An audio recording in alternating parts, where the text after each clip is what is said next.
In this video, we're going to compare Cider AI with Monica AI. First things first, let's discuss the key features of Monica AI. It's best for writing and simplicity. As you have noticed right here, it has text-to-speech features, auto-translate, live chat, web traffic reporting, and its interface is also user-friendly. It's actually look right here and you can see how it looks like. Now let's head over to Cider AI.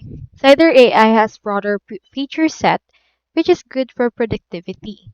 They have group booking. They have the function of exporting to CSV, Excel, and PDF.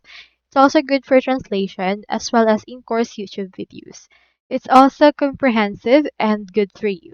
So it depends on which one is the best, depending on the usage that you're looking to use or to do with this particular application.